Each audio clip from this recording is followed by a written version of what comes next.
Alors bonjour à tous, j'espère que vous allez bien. Dans cette vidéo, vous l'avez vu, on va parler du projet TikTok, donc de l'application TikTok que j'ai recréé ici avec Flutterflow. C'est un des projets qui a été, on va dire, un des plus demandés ici puisque c'est vraiment cette fonctionnalité de lecture vidéo qui revient très souvent à la fois dans d'autres projets, dans Instagram on le voit avec les réels, dans YouTube avec les YouTube Shorts.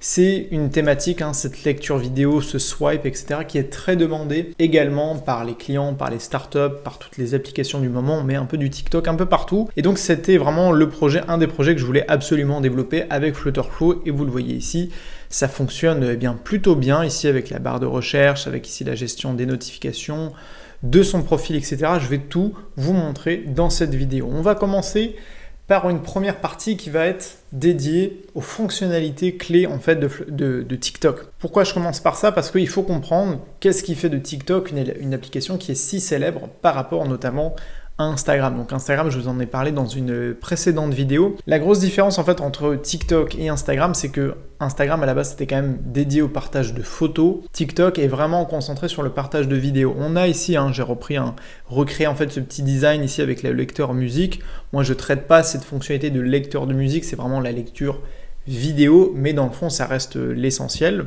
Ce qu'il faut comprendre, c'est qu'il y a deux fonctionnalités qui sont en fait qu'on ne peut pas forcément percevoir, mais qui sont extrêmement importantes. La première, c'est la lecture vidéo. Faire un lecteur vidéo qui soit optimisé, c'est pas forcément quelque chose qui est facile. YouTube le fait mieux que personne d'autre, et ça c'est assez compliqué à égaler en termes de technologie.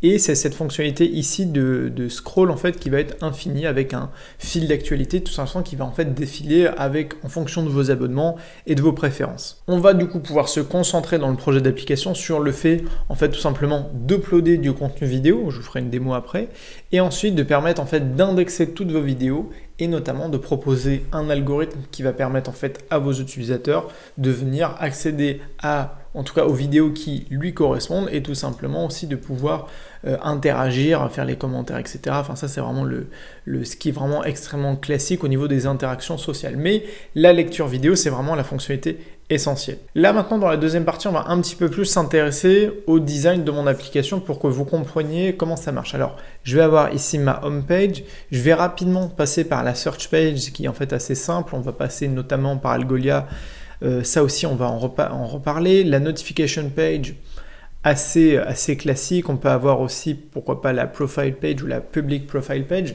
En fait, le design, c'est vraiment pas ce qui est le plus important dans un projet comme ça social comme Instagram. C'est des projets qui sont très très similaires.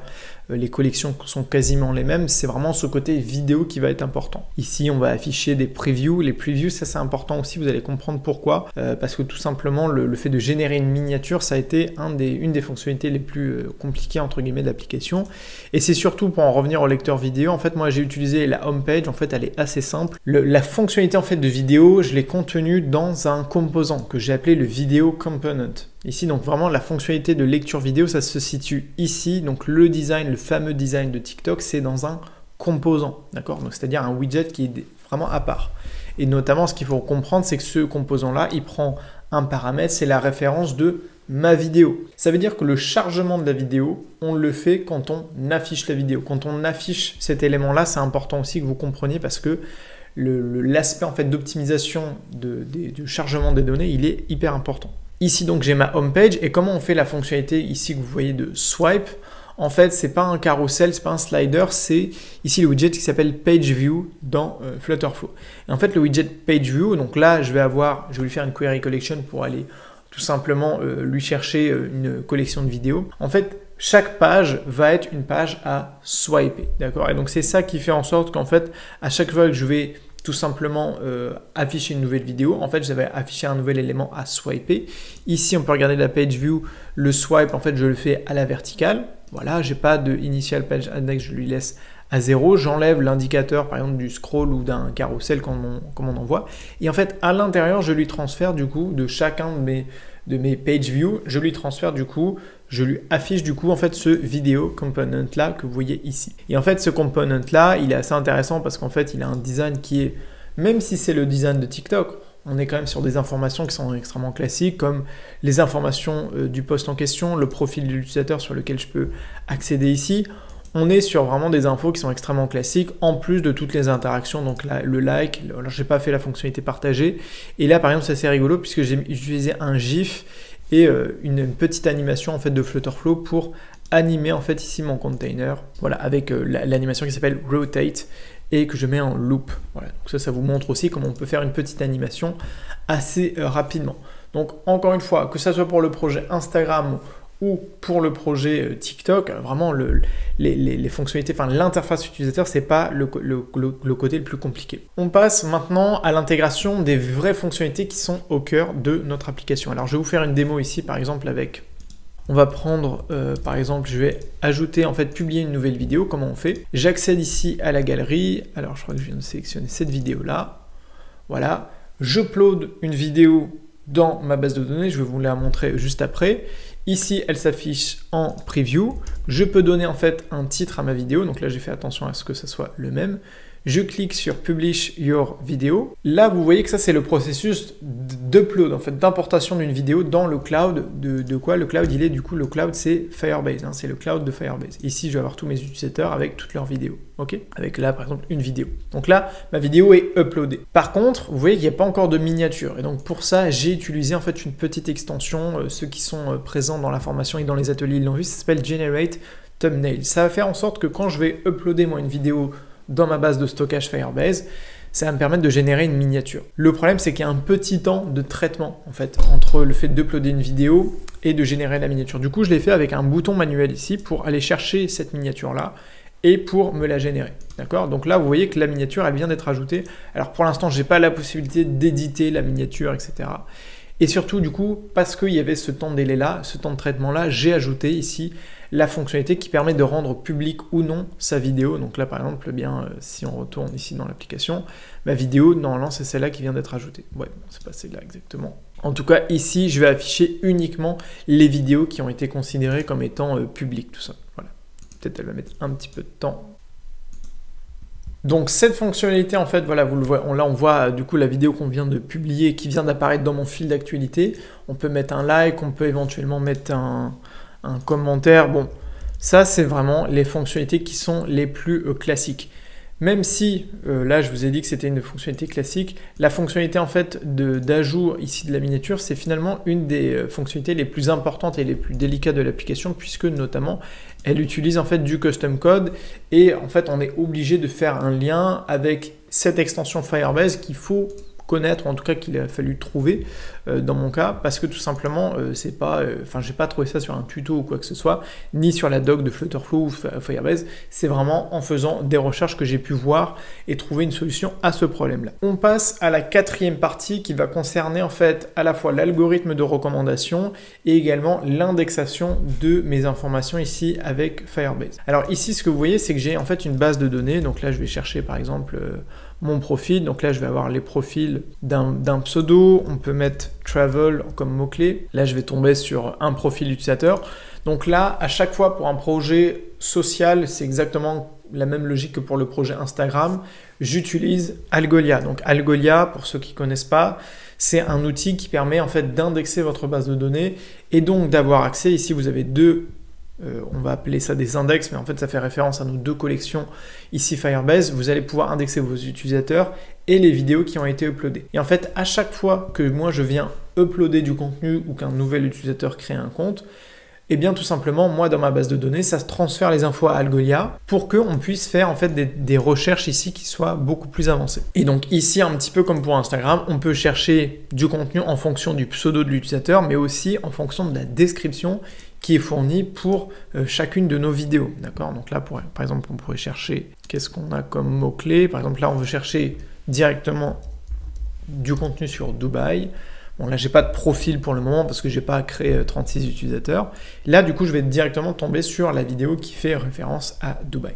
Donc ça, première chose, c'est très très important parce que vous le savez, hein, des applications comme Algolia, elles peuvent avoir des milliers, des millions, des milliards de vidéos qui sont postées, des millions et des millions d'utilisateurs, c'est quand même assez important de pouvoir indexer tout ça. Et l'autre point, c'est toujours pareil, c'est de faire en sorte ici qu'on ait un fil d'actualité qui soit personnalisé en fait en fonction de vos follow unfollow pour pouvoir en fait gérer tout ça et pour pouvoir en fait tout simplement ici, voilà par exemple on a ce profil là, mettre un follow, unfollow, que ça vienne influencer aussi votre fil d'actualité et tout simplement voilà, pour pouvoir générer du contenu qui soit vraiment personnalisé en fait à chaque utilisateur. C'est vraiment ça le plus important.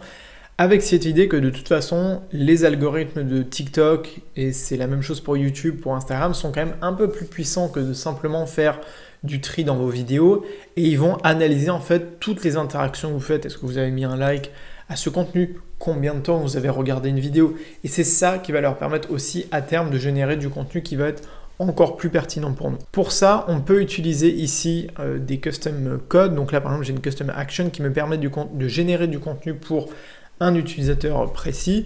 Et en fait, moi, j'ai créé une sous-collection. Comme je le disais, c'est exactement comme pour le projet Instagram qui s'appelle My Feed. Donc, c'est mon flux d'actualité, mon fil d'actualité. Et dans ce flux d'actualité-là, je vais stocker quoi? Des références de vidéos. Ce qu'il faut vraiment retenir, je trouve, pour ce projet, c'est que grâce ici à la logique de Flutterflow, c'est assez simple quand même de faire un lecteur de type TikTok qui va être optimisé. Vous voyez, à chaque fois que je swipe ici, j'ai ce rond de chargement. Ça veut dire que je ne charge pas la vidéo tant que l'utilisateur n'a pas swipé pour afficher cette vidéo-là. Ce qui fait que c'est assez dur à notre niveau de faire mieux en termes d'optimisation, sachant que j'utilise le infinite scroll, c'est-à-dire que c'est le flux, le scroll infini, c'est-à-dire que plus je vais descendre en bas, plus je vais charger de contenu. Donc, à la fois, si vous lisez que si la personne ne va lire qu'une seule vidéo, eh bien, elle va consommer les données que d'une seule vidéo. Par contre, si elle va en lire 10, 20, 30, elle va consommer plus, mais parce qu'elle va lire toutes ces vidéos. Donc, en fait, c'est assez optimisé. Ce qu'on ne gère pas, nous, à notre niveau, c'est par exemple avoir une vidéo de plusieurs qualités, comme ce que fait YouTube. La version 1080p, la version 4K, la version 720p, pour avoir différents modes de qualité en fonction de la connexion Internet. Ça, on ne le gère pas parce que c'est plus compliqué, parce que ça demande plus de compétences, plus de traitement. Nous, ce qu'on fait, c'est vraiment un upload, c'est-à-dire on upload une vidéo, boum, elle est en ligne, ça devient, on met une miniature, c'est assez simple quand même, mais du coup, la qualité de la vidéo, on peut la transférer, on peut la modifier, mais elle va du coup rester la même à terme et on ne va pas proposer différentes qualités. Donc malgré tout, vraiment pour finir sur ça, même si je vous ai parlé des fonctionnalités avancées, l'algorithme, tout ça, le vrai cœur de l'application TikTok, c'est la lecture vidéo. Et sachez que c'est vraiment bien géré et en tout cas bien fait avec tout simplement Flutterflow. Ici, en fait, on a un lecteur, ça s'appelle le Video Player. Vous avez aussi plein d'options dedans, le autoplay, le loop vidéo. Là, il n'y a pas le son parce qu'on est en version web. Et on peut mettre sur pause, etc. Et ici, en fait, c'est tout simplement l'URL de notre vidéo qui est stockée du coup dans Firebase qu'on va transmettre en fait à notre lecteur vidéo. Voilà du coup pour cette vidéo, j'espère que ça vous a plu. Si vous êtes intéressé tout simplement par cette thématique Flutterflow et recréer notamment ces applications, ça c'est dans ma dernière formation qui s'appelle Flutterflow Excellence. Avant ça, si vous ne l'avez pas fait, commencez tout simplement le cours gratuit que je propose sur Flutterflow. Je propose aussi un article en complément de cette vidéo, vous avez le lien dans les commentaires. Et puis également, il y a la formation intermédiaire qui s'appelle la Flutterflow Challenge qui vous permettra notamment de pouvoir suivre ce genre de vidéos tuto, donc dédiées au projet TikTok. Il y a aussi le projet Amazon, Instagram, WhatsApp dont je vais bientôt vous parler. Et ça fait du coup 5 projets, il y a aussi le projet Uber. Ça fait 5 projets, 5 gros projets que j'ai réalisés du coup ici avec Flutterflow. Vous les avez ici. Et ce que je vous propose aussi dans la formation, c'est des clones en fait de tous les projets. Là vous les voyez aussi. Voilà, là vous avez les clones de tous les projets Flutterflow de la formation et vous y avez accès. Par exemple, vous avez le clone TikTok et donc vous avez vraiment accès à chaque fois à tous les composants. En fait, vous avez l'URL et du coup, ça vous permet de tout reprendre, les collections, les widgets, etc. pour un projet notamment personnel. J'espère que cette vidéo vous a plu. Je vous dis à très vite sur la chaîne YouTube et sur le blog et surtout, n'oubliez pas de rêver très grand. Allez, salut!